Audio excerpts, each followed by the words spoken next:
Father Scott and Father Vince talking about vocational discernment, and we are coming to the end of that pre-discernment phase. We've looked at how to build up the spiritual foundation. We've looked at, dealing with the present life conditions. We've looked at healing different stuff from our past. Now we're going to move to the future. And specifically, one of the biggest obstacles that we're going to find, and it's different for everyone, but it's very common, is those future plans. What are my plans for my future? Forget about what do I want to do? What do I want to be when I grow up? We ask that to little kids all the time, and so it's part of our culture, especially as Americans, to always be looking towards what's going to happen in the future, what am I going to do or be in the future. And for me, my own story, I look back and, bioengineering student, I thought, I'm going to be a bioengineer. I'm not just going to be any bioengineer. I'm going to win a Nobel Prize. I'm going to do something that changes the world, that transforms, the way we think about medicine, that transforms the way we think about plants and genetics. And I'm going to be married to this beautiful woman and have all these kids and, this great house and the car and all this stuff and, probably living in the Midwest and all these things, just everything. I had an image in my head of what my life was going to be like. I had this idea that I didn't want to ever have to commute to work. I want to be close enough to work that I can ride my bike or walk or jog or something. So all these things about what my future life was going to look like. And the thing that shifted it for me, where I made that shift from what are my plans to what are God's plans, well, the first thing was, just being challenged by one of the sisters of the Apostle Interior Life. Hey, have you thought about what God is calling you to do? And at first I'm just like, no, I don't even want to think about, if God might be calling me to be a priest or whatever. But the thing that got me on the inside, that worked, was hearing this promise in the gospel where Jesus says, whoever leaves father, mother, lands, for my sake, 100 times more in this life and eternal life. And I'm like, okay, if I give up my plans, that means God's going to have a plan 100 times better for me. So that was the start of it. The second part was then beginning to pray for freedom. And the thing I used that time as I was doing the Samuel group was this prayer of Charles de Foucauld. It's called the Prayer of Abandonment. If you go online, Google it, you'll find it, no problem. The Prayer of Abandonment by Charles de Foucauld. And it's just offering my whole life to God, recognizing He's my Father, I trust Him, I love Him.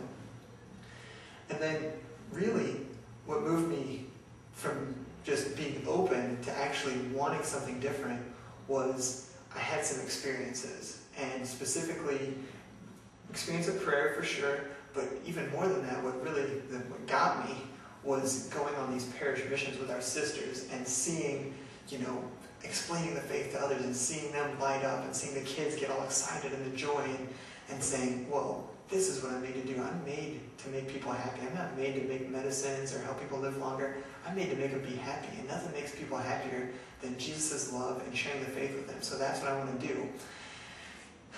All that said then, what happened was, in a nutshell, I loved something more than my old plans. I was like, oh, this is what I really love, is sharing the gospel with people and helping them to grow in their faith. So those old plans didn't take long. Pretty soon they were chucked out the window. I mean, there was a struggle, I'm not going to lie, but eventually it just had to go. So that's a little bit of my story.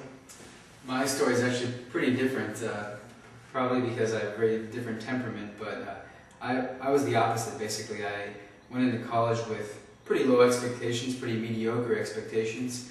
I was studying civil engineering because my dad's a contractor in Kansas City, so I was going to go work for him.